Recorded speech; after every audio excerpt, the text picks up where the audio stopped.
All right, folks. President Joe Biden deserves credit. I've given him credit several times for his strong support of Israel. His rhetoric has been solid. He wants a budget funding deal to replenish Israel's Iron Dome and other munitions and military needs. But now, in the beginning of the third week of this crisis, the big question is, has Joe Biden gone wobbly? The air is filled with rumors that Biden is holding back the IDF ground invasion. Questions if Biden's team is negotiating some kind of temporary ceasefire for hostages. Now take a listen to this Biden statement just a few moments ago. We should have a ceasefire, not a ceasefire, we should have those hostages released, and then we can talk. So let me get this right. The president is saying we should have those hostages released, and then we can talk about what? We should have had the hostage released, and then the IDF annihilate Hamas.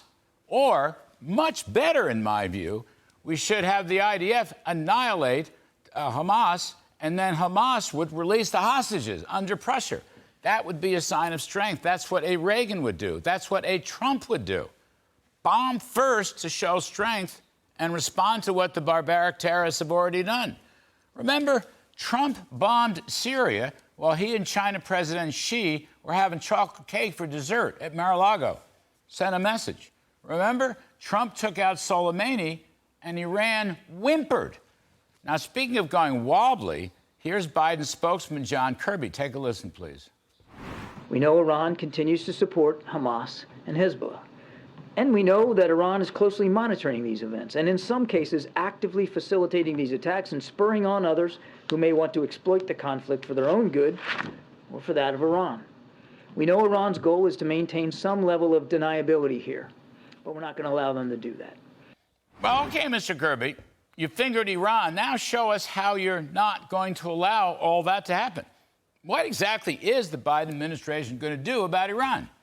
Iran is the financier, the puppeteer for the Hamas barbarians and their near cousins Hezbollah and all these other terrorist groups in the Middle East. Mr. Kirby and Secretary of State Blinken have acknowledged finally that Iran is the problem, but they're not doing anything about this problem. And incidentally, the Iranian puppets are attacking the United States military in Iraq, in Syria, and they're attacking our Navy.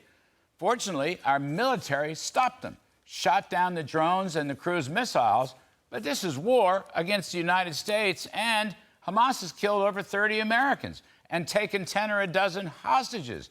These are acts of war. So, where exactly is Joe Biden's so-called red line? When will the U.S. strike back?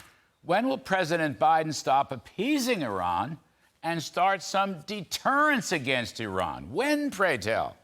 At a minimum, the U.S. should be interdicting and impounding all Iranian ships that carry oil or drones or whatever. Draw a red line on the sanctions. Close the Iranian banks with any access to the West. Stop Iranian business activities. Sink Iranian naval boats if need be. Right now, President Biden is undermining his own support for Israel and the catastrophe of October 7th. Words, meaningless. Actions, everything.